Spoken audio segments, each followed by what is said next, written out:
जय संविधान, जय भीम, महात्मा गांधी की जय, गोडसे मुर्दाबाद। देखिए, हम लोग बहुत दिनों से कह रहे हैं ये जो विश्व नीति है और कूटनीति है, इसमें धर्म का उपयोग जितना कम हो उतना अच्छा। और ये भी हम लोग कह रहे हैं कि जिस जिस राष्ट्र ने धर्म का उपयोग किया देश को चलाने में, वो देश बर्बाद हो गए। और वो केवल वही देश आबाद हुए जिन्होंने धर्म विहीन डेवलपमेंट ओरिएंटेड देश को आगे बढ़ाने का प्रयास किया। आप एक लिस्ट बना लीजिए उन देशों की जिन्होंने प्रगति की, चाहे वो यूरोप हो, चाहे अमेरिका हो, उनके या जापान हो। उनके यहाँ टैलेंट का मतलब है, दे सेलेक्ट द टैलेंट। वो ये नहीं देखते कि आपका धर्म क्या है, आपकी जाति क्या है, वो देखते हैं टैलेंट किसमें। जैसे एक बार एक बच्चा गुब्बारा खरीदने गया, जो गुब्बारा हवा उड़ता है वो वाला गुब्बारा खरीदने गया, तो उसने गैस जो गुब्बारे वाला था उससे कहा कि मुझे ऐसा गुब्बारा दो जो सबसे ऊपर जाता हो। तो गुब्बारे वाले ने कहा कि देखो ऐसा है, ये रंग से डिसाइड नहीं होता कौन सा गुब्बारा ऊपर जाएगा, ये डिपेंड करता है किस गुब्बारे के अंदर ज्यादा कैपेबिलिटी है और कैपेसिटी है, वो ऊपर जाएगा। तो रंग देके गुब्बारा मत खरीदो।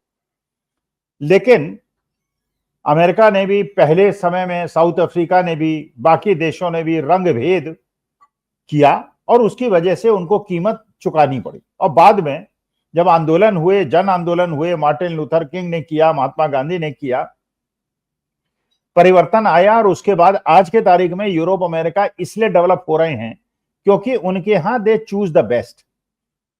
आपका पर्सनैलिटी कैसी है, आप हैंडसम है कि नहीं, आप काले हैं कि गोरे हैं, they don't make any difference. उनको मतलब होता है कि आपके टैलेंट है कि नहीं, they only search the talent. अच्छा, तो जो नहीं देश डेवलप हुए, जिन्होंने धर्म को बेस बनाया, वो सारे के सारे देश बर्बाद हो गए। इसीलिए पंडित जवाहरलाल नेहरू ने जब देश आजाद हुआ उसके बाद ये निर्णय लिया कि हम एक सेकुलर राष्ट्र बनेंगे और हम टैलेंट को ध्यान देंगे, टैलेंट को स्थान देंगे और देश को मजबूत करने के लिए डाइवर्सिटी को एकजुट करने का प्रयास करेंगे। संभाव सद्भाव हमारा उद्देश्य होगा, लेकिन धर्म निर्णयों का आधार नहीं हो। अच्छा, आगे आने वाले समय में जितने भी देश के प्रधानमंत्री हुए, उन्होंने पंडित जवाहरलाल नेहरू की इस नीति को आगे बढ़ाया। चाहे अटल बिहारी वाजपेयी हो, उन्होंने भी बढ़ाया। अटल बिहारी वाजपेयी के समय में भी जब ये 2002 के गुजरात दंगे हुए, गोधरा के दंगे हुए, उसके बाद अटल बिहारी वाजपेयी ने अपने ही पार्टी के मुख्यमंत्री के लिए कहा था कि इन्होंने अपना राज्य धर्म नहीं अपनाया। लेकिन अटल जी शरीफ आदमी थे और जिनसे उनका पाला पड़ा था वो उतने सिंपल आदमी नहीं थे, इसलिए अटल जी को अपने जो शब्द हैं उनको छिपाना पड़ा, उनको दबाना पड़ा। लेकिन जो बात उन्होंने कही थी कि अगर आप राजा की कुर्सी में बैठे हुए हैं तो धर्म और जाति के आधार पर अगर आप निर्णय लेंगे तो उचित नहीं होगा। लेकिन पिछले 11 साल में धर्म को ही आधारित बनाया गया, देश की राजनीति को चलाने का प्रयास किया। अच्छा, यही काम इजराइल ने किया, पाकिस्तान ने किया। आप जानते हैं पाकिस्तान बर्बाद हो गया। एक ही दिन के अंतर में दोनों देश अलग अलग स्वतंत्र हुए थे। हमारा देश इतना उन्नत हो गया, पाकिस्तान खत्म हो गया क्योंकि उसने धर्म को रणनीति और राजनीति बनाया। बांग्लादेश भी धर्म के बेसिस पे था, नहीं डेवलप हुआ। शेख हसीना आई, उन्होंने एक सेकुलर राष्ट्र बनाने की कोशिश की, बांग्लादेश तेजी से आगे बढ़ा। लेकिन अब फिर वो एक फंडामेंटलिस्ट राष्ट्र बन गया, एक धर्म आधारित राष्ट्र बन गया, तो उसकी प्रगति फिर रुक गई। इजराइल ने भी यही किया। इजराइल ने क्या किया, बल्कि अमेरिका ने किया। अमेरिका ने क्या किया कि जहां पूरे चारों तरफ मुस्लिम देश बसे हुए थे, वहां पे ले जाके एक पट्टी पे जो फिलिस्तीनियों का एरिया था, वहां जाके यहूदियों को बसा दिया और इजराइल देश बन गया। अच्छा, इजराइल देश को ज्यादातर लोगों ने मान्यता नहीं दी, लेकिन इजराइल बन तो गया और बिल्कुल उसने उसी प्रकार से अपने देश का विकास करने का प्रयास किया और डेवलप करने का प्रयास किया जैसे उसके आका अमेरिका है करता है। अमेरिका के अंदर भी जो बड़े बड़े इंडस्ट्रियलिस्ट हैं, जो बड़े बड़े बिजनेसमैन हैं, वो सब यहूदी हैं। और इजराइल ने भी एक ऐसा यहूदी राष्ट्र बनाने का प्रयास किया और एक ऐसा देश बनने की कोशिश की जो सारे मुस्लिम देशों को आतंकित करके, डरा कर, और वहां पे अमेरिका का एक दूत बन के बैठे। अमेरिका ने उसको बढ़ाया, आसपास के देशों को उसने परेशान किया। उसने फिलिस्तीनियों पे आक्रमण किए, फिलिस्तीनियों की आबादी को नष्ट किया। पहले यासर अराफात हुआ करते थे, वो संघर्ष करते थे, इंदिरा जी से उनके बड़े संबंध अच्छे थे। भारतवर्ष ने हमेशा फिलिस्तीन का समर्थन किया था। लेकिन जब मोदी जी आए तो उन्होंने अचानक, और मोदी जी के समर्थकों ने मान के शुरू कर दिया एज इफ यहूदीज आर हिंदूज, उन्होंने इजराइल का समर्थन करने शुरू कर दिया और मुसलमान देशों के कोप के भाजन बन गए। पहले जहां सारे मुसलमान देश हमारे साथ खड़े रहते थे, इस बार ऑपरेशन सिंदूर के समय, भारत पाकिस्तान विवाद के समय सारे लोग या तो न्यूट्रल रहे या पाकिस्तान के साथ खड़े हो गए। टर्की आपका उदाहरण है, अजरबैजान आपका उदाहरण है, चीन अलग से पाकिस्तान के। लेकिन मुसलमान देशों में हमारे प्रति जो सहानुभूति थी वो इसलिए खत्म हो गई कि हम इसराइल के साथ खुल के खड़े हो गए। अब इसराइल कर तो लिया उसने, इसराइल ने इस प्रकार से, अमेरिका ने उसका समर्थन किया।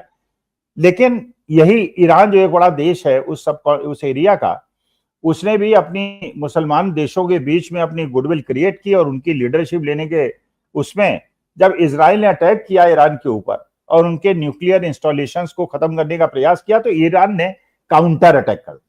यहां तक कि तेल अवीव के अंदर जो अमेरिका का एम्बेसी है उस पर अटैक कर दिया,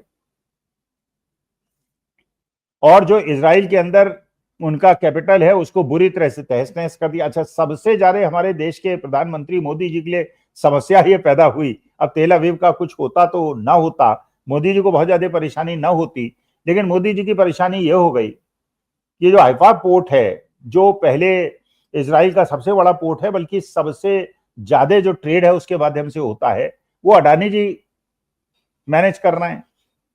और उसके अंदर बिलियन ऑफ डॉलर्स लगे हैं, और जो बिलियन ऑफ डॉलर्स लगे हैं उसमें बहुत सारे विदेशी निवेशकों का पैसा है, विदेशी इंस्टीट्यूशन का पैसा है, हम भारतीयों का पैसा है, LIC का, क्योंकि अडानी की जी कंपनी में सभी लोगों का पैसा लगा है। तो अगर अडानी जी के पोर्ट पे इतना ज्यादा नुकसान होता है तो हर व्यक्ति को नुकसान होता है जो अडानी की कंपनी से जुड़ा हुआ है। अब ईरान भी पीछे हटने को तैयार नहीं है, इसराइल भी पीछे हटने को तैयार नहीं है, अमेरिका भी खुलकर इसराइल का समर्थन नहीं कर पा रहा है, क्योंकि उसे पता है कि ईरान जो कुछ कर रहा है वो अपने बलबूते पे तो कर नहीं रहा, उसको चीन और रूस का समर्थन प्राप्त है। तो अगर अमेरिका इसमें कूदेगा, और ईरान ने यहां तक धमकी दे दी है कि जो भी देश इसराइल का साथ देगा हम उसको भी निस्तनाबूद कर देंगे, और वो कह रहा है अमेरिका पे भी हम अटैक कर देंगे। तो इसका मतलब यह है कि अमेरिका को ये समझ में आ गया कि अगर वो डायरेक्टली कूदा तो रूस और चीन को भी मौका मिल जाएगा ईरान का समर्थन करने के लिए, और अपने जो सैन्य उपकरण है उसको ईरान को प्रोवाइड करके वो प्रॉक्सी वॉर उसी प्रकार से लड़ सकता है जैसी प्रॉक्सी वॉर अमेरिका ने इसराइल के पीठ के पीछे खड़े होकर लड़ी है। और यहां तक खबर है कि चीन ने अपने युद्धपोत के माध्यम से वहां पे बहुत सारे सैन्य उपकरण ईरान के अंदर भेजने भी शुरू कर दिए, क्योंकि आप जानते हैं ईरान से नॉर्थ कोरिया का, चीन का, पाकिस्तान भी उनके साथ जाके खड़ा हो गया। पाकिस्तान एक न्यूक्लियर पावर है, और बल्कि जो टेक्नोलॉजी जिसके बेसिस पे न्यूक्लियर पावर डेवलप करने का प्रयास कर रहा है ईरान, वो पाकिस्तानी द्वारा प्रोवाइडेड है। नॉर्थ कोरिया के अंदर भी जो न्यूक्लियर इंस्टॉलेशन हुआ है वो भी पाकिस्तान की वजह से हुआ है। तो एक ऐसा त्रिगुट तैयार हो रहा है जो अमेरिका के लिए परेशानी क्रिएट कर दी है, क्योंकि उसने धर्म के आधार पे इसराइल का क्रिएशन किया, और एक जहां पे आसपास के सारे राष्ट्र एक धर्म के बिलोंग करते थे। अब इराक जो ईरान का हमेशा से कट्टर दुश्मन था वो भी ईरान के साथ आके खड़ा हो गया, पाकिस्तान तो खड़ा है ही। और अगर ये क्रिश्चियन मुसलमान लड़ाई में ये तब्दील होता है तो मानी बात है कि मुसलमान के पास पैसे भी ज्यादा हैं। सऊदी अरेबिया भी ईरान के साथ जाके खड़ा हो गया, जो कि कभी नहीं खड़ा हुआ, हमेशा अमेरिका के साथ खड़ा रहा था। तो अगर ये क्रिश्चियन मुस्लिम देशों की लड़ाई बन जाता है तो उसके बाद तो चीन एक, जिसके यहाँ ना तो क्रिश्चियन बहुत ज्यादा है ना मुसलमान बहुत ज्यादा है, उनका अलग अपना रिलीजन है, तो वो अगर ईरान के साथ खड़ा होता है तो पूरा बैलेंस ही गड़बड़ा जाता है। अमेरिका इस बात को जानता है।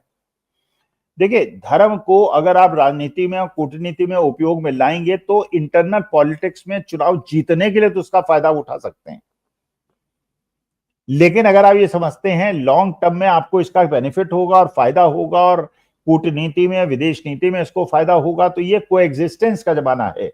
और कोएग्जिस्टेंस के जमाने में रिलीजन और कास्ट के बेसिस पे या आपके कॉम्प्लेक्शन के बेसिस पे देश की राजनीति कूटनीति नहीं चलेगी, बस इस आधार पे चलेगी जिससे विश्व एक ऐसी जगह रहने की बने जहां लोग प्यार मोहब्बत से रहे। इजराइल ने इस बात को नहीं समझा, चौधराहट करने की कोशिश की, अमेरिका ने चौधराहट करने की कोशिश की, उसे कनाडा ने झटका दिया, उसे यूक्रेन ने झटका दिया, उसे साउथ अफ्रीका ने झटका दिया, उसको मैक्सिको ने झटका दिया। अगर किसी ने झटका नहीं दिया तो हमारे देश के प्रधानमंत्री मोदी जी ने दिया। अच्छा, मोदी जी यही निर्णय नहीं ले पा रहे हैं कि वो ब्रिक्स के साथ रहेंगे या G7 और जो वेस्टर्न पावर्स हैं उनके साथ रहेंगे। पड़ोस में हमारे चीन बैठा है, जो आज के तारीख में प्रतिद्वंदी है अमेरिका का, और उसके हाथ फ्री है। रूस के हाथ भी फंसे हुए हैं, अमेरिका के हाथ भी फंसे हुए हैं, लेकिन सबसे ज्यादा अगर फ्री पोजीशन में कोई है तो वो चीन है। इसलिए कूटनीति और राजनीति के अंदर धर्म का कोई स्थान नहीं है, और इसको अवॉइड करते हुए जितनी जल्दी हमारे देश के आका, हमारे देश के प्रधानमंत्री, इजराइल के प्रधानमंत्री, अमेरिका के और पूरे विश्व के राजनेता समझ लें कि धर्म का उपयोग अगर आप करेंगे तो लॉन्ग टर्म में आपके देश को केवल नुकसान होगा।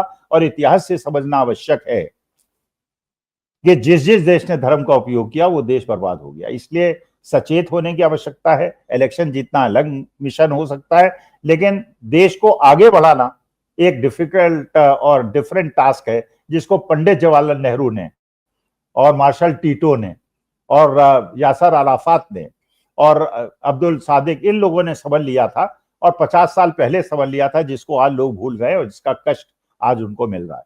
नमस्कार, धन्यवाद और प्रणाम।